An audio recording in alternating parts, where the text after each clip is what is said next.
Estamos en la escuela de Jesús y como lo acabamos de escuchar en el texto del Evangelio de San Marcos, Jesús caminando entre pueblo y pueblo, anunciando el Evangelio, la buena nueva de salvación, les enseña a los discípulos. El tema de hoy es muy puntual. Jesús quiere que sus discípulos vayan creciendo en el conocimiento suyo, que vayan identificando realmente quién es Jesús y cuál es la misión, la tarea que debe cumplir.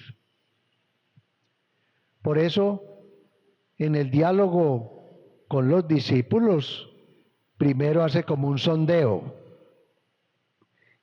¿Qué dice la gente que soy yo? ¿Quién dice la gente que soy yo para ellos? Los discípulos en general hacen de voceros de la comunidad y por eso dirán, unos dicen que tú eres Juan el Bautista, otros dicen que tú eres Elías, otros que tú eres uno de los profetas. Eso era el sondeo general.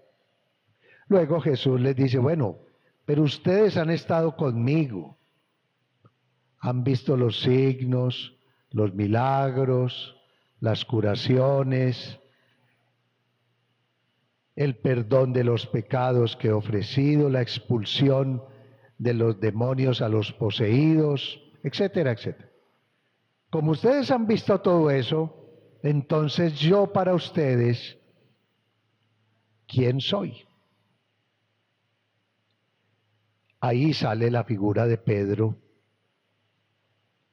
que en nombre de los apóstoles de los 12 responderá, tú eres el Mesías.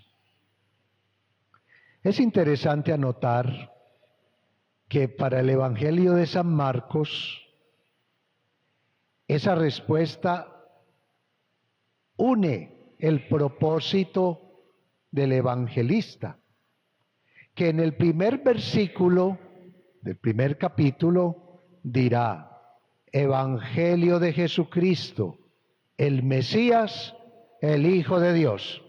Así comienza este Evangelio, Evangelio de Jesucristo, el Mesías, el Hijo de Dios.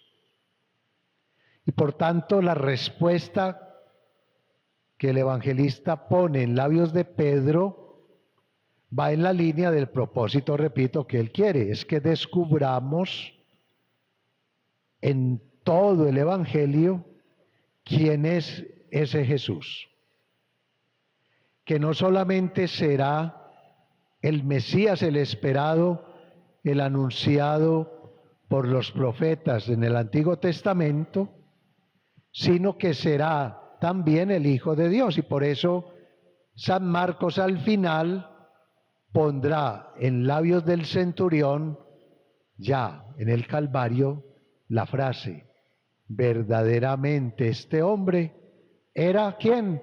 El Hijo de Dios. Entonces, miren cómo hay pues un propósito bien importante. Pedro dijo la verdad, solo que a Pedro le faltaba algo muy importante.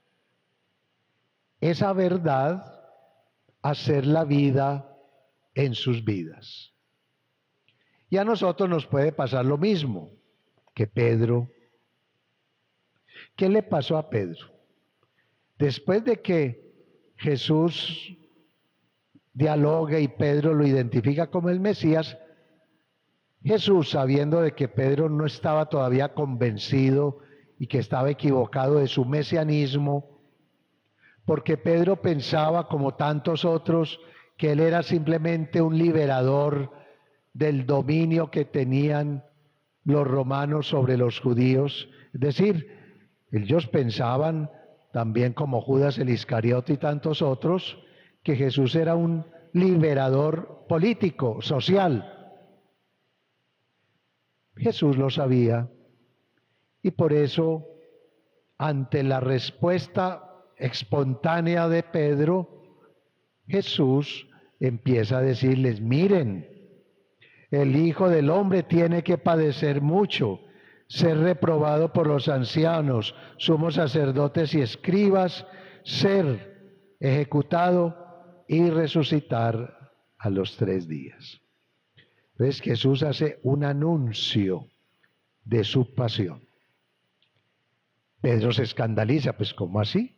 Si te acabo de decir que eres el Mesías, ¿cómo vas a decir que vas a morir?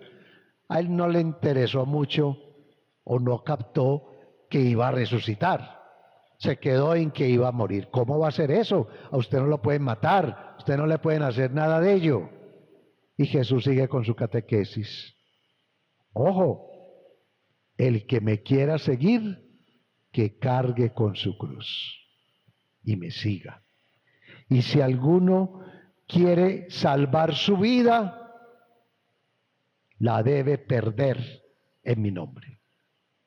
Y entonces ahí ya Pedro va descubriendo con los discípulos que el ser discípulo, que ser seguidor de Jesús, implicaba cargar con la cruz que cargó su maestro, apropiarse de sus sentimientos y amar como él amó. Así entonces, nosotros nos puede pasar exactamente lo mismo, como lo estaba diciendo ahora de Pedro, que decimos que creemos en Jesús. Nosotros sí sabemos quién es Jesús y sabemos que nació de la Virgen María, que nació en Belén, que pasó 33 años haciendo el bien, que fue ajusticiado, crucificado, resucitó, que está sentado a la derecha del Padre, después de su ascensión. Pero muchas veces nos quedamos en la teoría, y no ponemos en práctica sus mandatos, su mensaje, su palabra. Por eso nos viene muy bien lo que nos acaba de decir el apóstol Santiago en su carta. Muéstrame tu fe con las obras, que por ellas yo voy a descubrir tu fe. ¿De qué le sirve a uno, hermanos, decir que tiene fe si no tiene obras? ¿De qué nos podrá servir a nosotros decir que somos cristianos y católicos si nuestra vida es totalmente aparte del querer de Dios? ¿Cuánta gente que dicen ser cristianos y católicos están inmersos en actos de violencia, de asesinatos, de muerte, de violaciones, de infidelidades?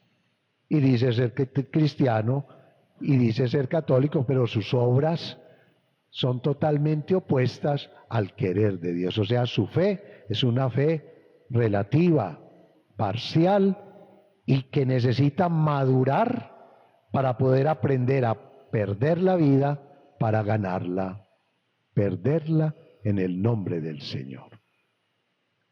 Esta semana que estamos terminando, realizamos en todo el país la Semana por la Paz. Uniendo las voces, construimos un nuevo país. Reconciliándonos, vamos a encontrar la paz.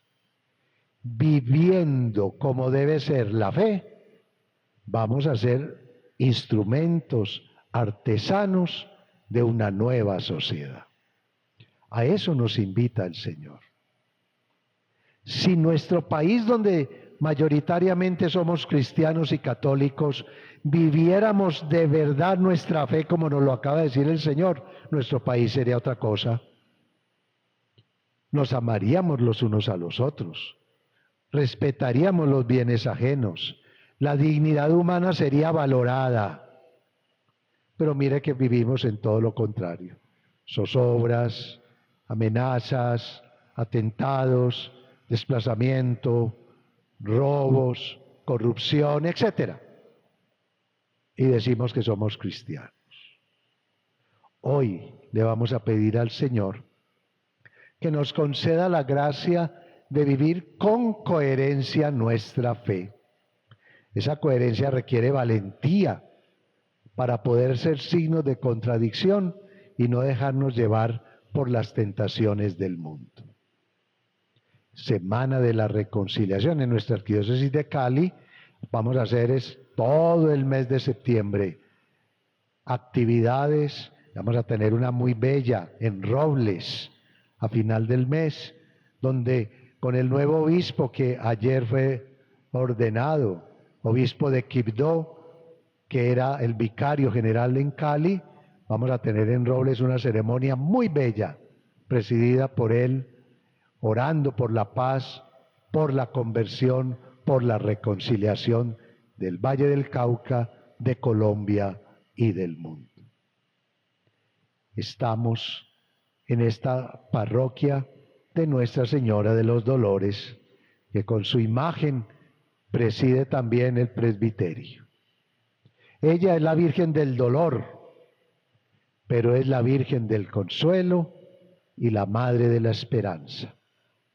A ella, la Madre del Consuelo, de la Esperanza, que supo con entereza asumir el dolor por la pérdida de su hijo, porque sabía que habría de resucitar, a ella le encomendamos el sufrimiento de tantas madres, de tantos papás, de tantas personas que han perdido seres queridos.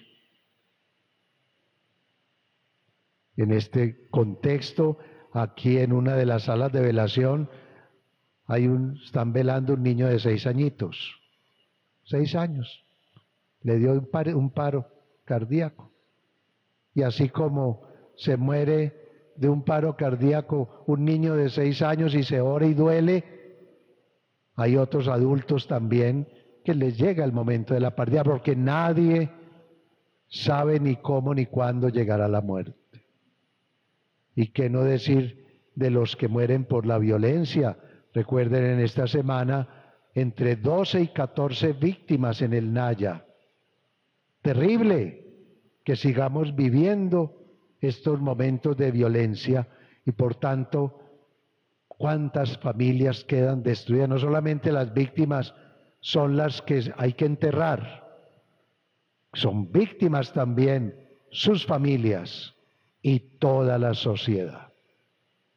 Imploremos el consuelo y el abrazo de la Madre del Cielo en esta parroquia de Nuestra Señora de los Dolores, hoy 15 de septiembre, y que ella nos anime a vivir con coherencia la fe.